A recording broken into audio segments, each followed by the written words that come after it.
அனைவருக்கும் வணக்கம். இன்றைய பதிவுல நம் நாட்டின் வரலாற்றோடு தொடர்பு மிக்க ஒரு செய்திய இணையத்துல வாசிச்சேன். அதத்தான் உங்களோட பகிர்ந்துக்க போறேன். ராஜராஜ சோழன் தன்னுடைய அரண்மனையில ஏதோ ஒரு சிந்தனையிலேயே அமர்ந்திருக்காரு.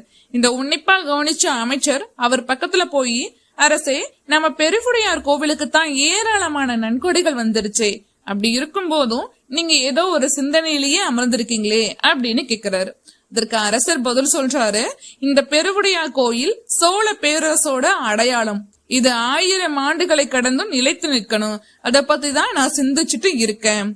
அரண்மனை அப்படிங்கறது தனி சொத்து, ஆனா கோவில் அப்படிங்கறது மக்களுக்கு சொந்தமான ஒரு பொது சொத்து.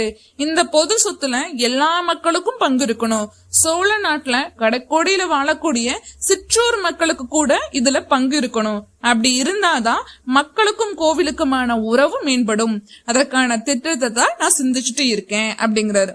அதற்கு அமைச்சர் கேக்குறாரு, என்ன திட்டம் பண்ணா அது அப்படின்னு கேக்குறாரு. அதற்கு அரசர் பதில் சொல்றாரு, இங்க கோவில எரிஞ்சிட்டு இருக்கு இல்லையா விளக்குகள், இந்த விளக்குகள் செல்வந்தர்களோட நேர்த்தி கடன்களால எரிஞ்சிட்டு இருக்கு. இது எப்போதுமே அணையாம இங்க எரிஞ்சிட்டு இருக்குன்னு நான் நினைக்கிறேன்.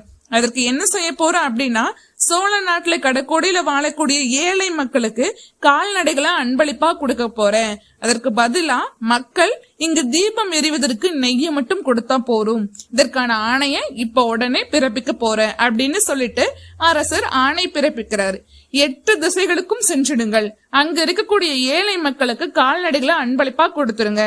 அதுக்கு பதிலா கோவில்ல தீபம் எரிவதற்கு மக்கள் நெய்யை மட்டும் தானமா கொடுத்தா போதும் அப்படின்னு அரசர் ஆணை ஒன்றை பிறப்பிக்கிறாரு.